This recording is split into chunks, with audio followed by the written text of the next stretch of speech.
नमस्कार मित्रों, मैं एसपी भारद्वाज आपका दिल से अभिनंदन करता हूं। दोस्तों, 2026 की शुभकामनाओं के साथ इस वीडियो का आगाज़ करते हैं। अगर आपको अपना लगन मालूम है तो दोस्तों यह चर्चा कुंभ लगन पर भी आधारित रहेगी। कुंभ राशि वालों के लिए तो ये चर्चा हुआ ही करती है। जनवरी दोस्तों कैसा रहेगा जानते हैं इस वीडियो से।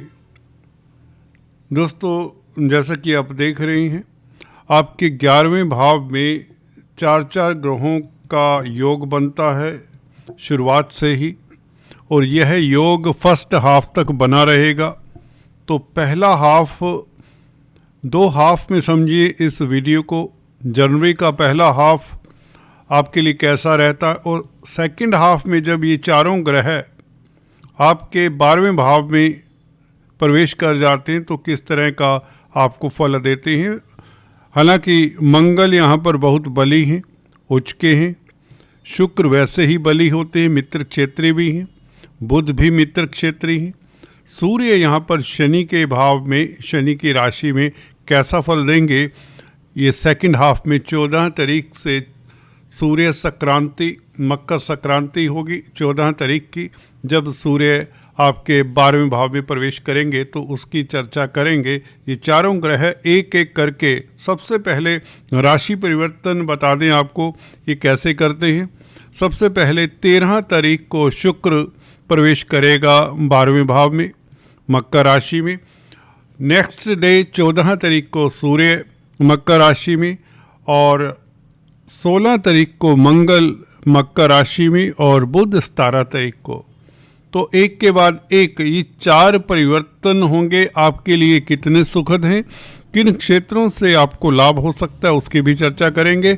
और फर्स्ट हाफ जो कि 11वें भाव में ये चारों ग्रहों का योग बना रहेगा, तो इसकी भी चर्चा करते हैं। इनके ऊपर गुरु और शनि का प्रभाव भी है। शनि आपके राशिपति हैं, ये अच्छा योग बनाते हैं। शनि का संबंध इन चारों ग्रहों के साथ बहुत अच्छा है।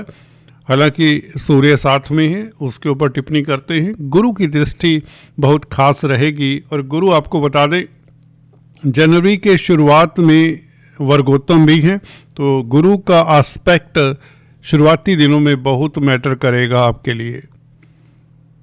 तो चर्चा को आगे बढ़ाने से पहले आपसे निवेदन, अगर आप पहली बार हमारे इस चैनल पर आए हैं तो कृपया सब्सक्राइब करने के पश्चात बेल आइकन दबा दें, यही आपसे गुजारिश है। दोस्तों, सबसे पहले हम बात करते हैं आपके सबसे शुभ प्लैनेट की, शुक्राचार्य की, जो कि भाग्य स्थान का मालिक है। मेरा ये मानना है दोस्तों, अगर किसी चीज़ की, किसी वस्तु का, किसी प्रोजेक्ट का आगाज़ अच्छा हो तो उसका अंत भी अच्छा होता है। तो जनवरी से हम आगाज़ कर रहे हैं नए साल की, तो इस वीडियो में हम भाग्य स्थान के मालिक की पहले चर्चा करें ताकि आप भाग्यशाली रहें पूरा साल, ऐसा मेरा मानना है। और शुक्र दोस्तों 11वें भाव में, भाग्य स्थान का मालिक, चतुर्थ भाव का मालिक, सुखों में वृद्धि करने वाला है। गुरु से दृष्ट है, शनि से दृष्ट है, और इसके साथ दोस्तों बुध का, सूर्य का, मंगल का साथ है। ये 4 ग्रह जैसे कि आप देख ही रहे हैं, भाग्यशाली बनाते आपको। लाभ के साधन बनेंगे ये बात निश्चित है, बढ़ेंगे ये बात निश्चित है, क्योंकि बुध का राशि परिवर्तन 29 दिसंबर को होगा, 11वें भाव में प्रवेश कर जाएंगे। तो अभी फ़िलहाल जब ये रिकॉर्डिंग कर रहा हूँ, आज 20 दिसंबर है, तो आज की तिथि में आपको बता दें शुक्र, सूर्य और मंगल 3 ग्रह आपके 11वें भाव में हैं, और गुरु शनि से दृष्ट हैं। तो बुध हालांकि अभी 10th हाउस में है। एनीवेज, जनवरी से ये 4 ग्रहों का योग किन क्षेत्रों से आपको लाभ होता है और कौन से क्षेत्र से आपको सतर्क रहना है, उसकी भी चर्चा करते हैं।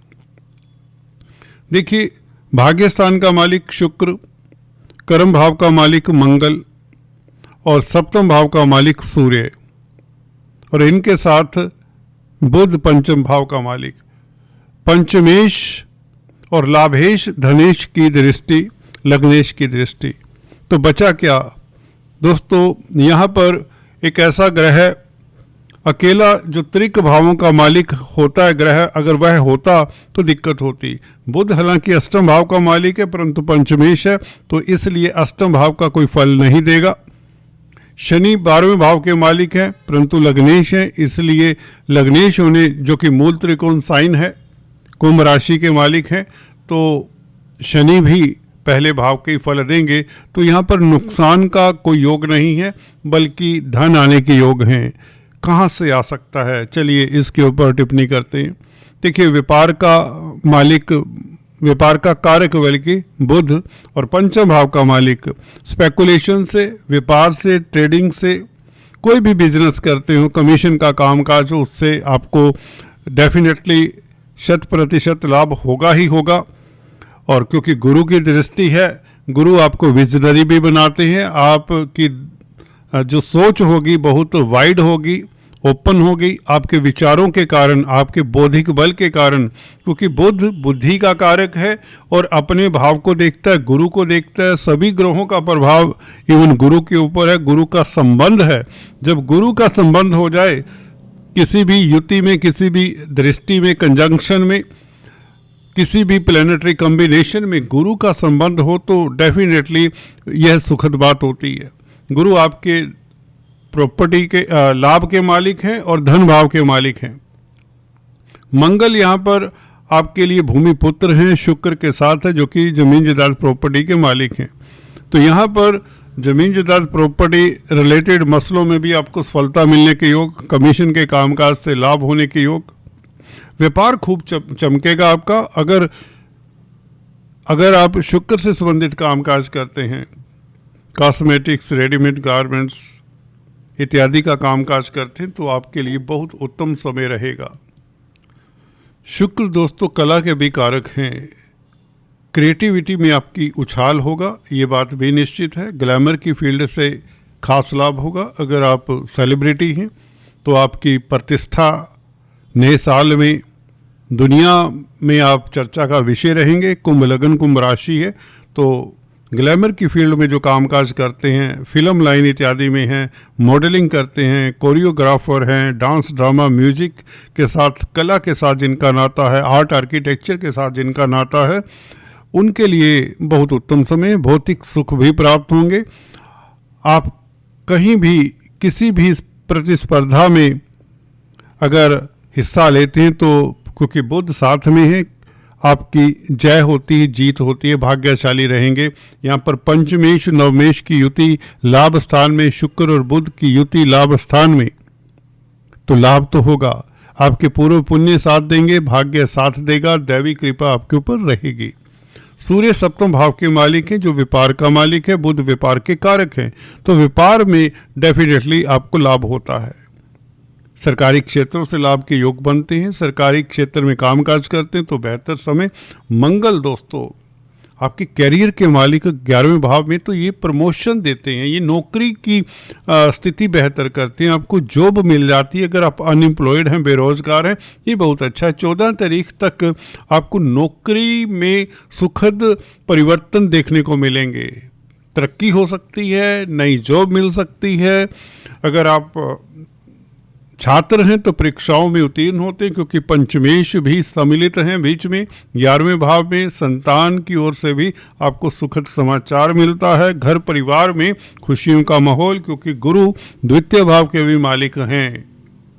तो दोस्तों गुरु के एंगल से देखें, शिक्षक हैं, टीचर हैं, गाइड हैं, काउंसलर, कंसल्टेंट हैं, पराविद्याओं से जुड़े हुए हैं, ज्योतिष हैं, तो भी आपको बेहिसाब लाभ होता है। तो यहाँ पर हर क्षेत्र से जो भी संबंधित हैं कुंभ राशि, कुंभ लगन के जातक, वहाँ से आपको लाभ होने के प्रबल योग बनते हैं। आय के साधन निश्चित तौर से बढ़ेंगे, कोई भी कार्य आप करते हो, क्योंकि यहाँ पर सभी ग्रह बीच में योग में सम्मिलित हैं। तो इसे अखंड साम्राज्य योग कहें, कुछ भी कहें, जिन जातकों की कुंडली में इस तरह के ग्रह होते हैं वो निश्चित तौर से रिच होते हैं, करोड़पति बन ही जाते हैं।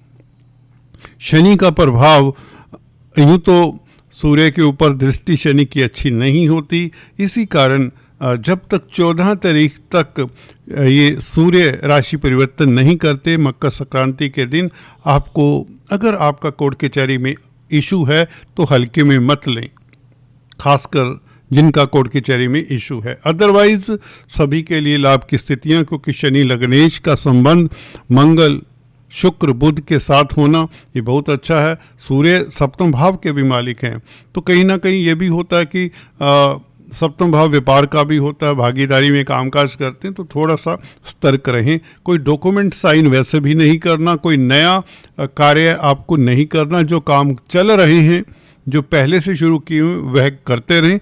14 तारीख से आप कुछ भी नया कार्य कर सकते हैं, क्योंकि अभी मल मास है, खर मास जिसे कहते हैं, शुभ या नए कार्यों के लिए इतना अच्छा समय नहीं माना जाता। खासकर भूमि पूजन करना, किसी दुकान मकान का इनॉग्रेशन करना आदि इत्यादि। सेकंड हाफ की बात करें, मंगल दोस्तों उच्च के हो जाते कर्म भाव के मालिक, परंतु 12वें भाव में शुक्र के साथ, बुध के साथ, सूर्य के साथ, जैसा कि बताया कि सेकंड हाफ आपके लिए डेफिनेटली विदेशों से लाभ देने वाला होगा। आपके निवेश के योग अच्छे बनाता है आपके लिए। शनि की दृष्टि नहीं रहेगी यहाँ पर, ये बात भी है। और सप्तम भाव का मालिक सूर्य 12वें भाव में हो तो लव लाइफ आपका उत्तम रहेगा। दाम्पत्य जीवन शुक्र के कारण भी बहुत श्रेष्ठ रहेगा। लव लाइफ में आप ऊंचाइयाँ छुएंगे। प्रियतम प्रेयसी के साथ आपका समय डेफिनेटली बहुत उत्तम जाएगा। क्यों? क्योंकि देखिए 12वां भाव विस्तर सुख का है, सप्तम भाव भी आपके मैरिज लाइफ का, लव लाइफ का है, पंचम भाव भी आपके रोमांटिक जीवन को निखारता है। तो बुध, सूर्य और शुक्र वैसे ही 12वें भाव में कामधेनु सा कार्य करता है, और मंगल तो देखिए आग लगाने वाला ग्रह है। तो इस अवधि में अगर आप सिंगल्स हैं तो बी केयरफुल। किसी को अगर प्रपोज करने का है तो देखिए आप परमानेंटली इन्वॉल्व हो सकते हैं उस रिश्ते में। प्यार मोहब्बत के लिए समय बहुत ही लाजवाब है, but go ahead with clear thinking, ताकि ये रिलेशंस आपके ज़िंदगी में सुकून भरें। ऐसी आशा के साथ इस वीडियो का मैं समापन कर, तो आज इतना ही। Please do subscribe, like and share. Thanks for watching this video. God bless you.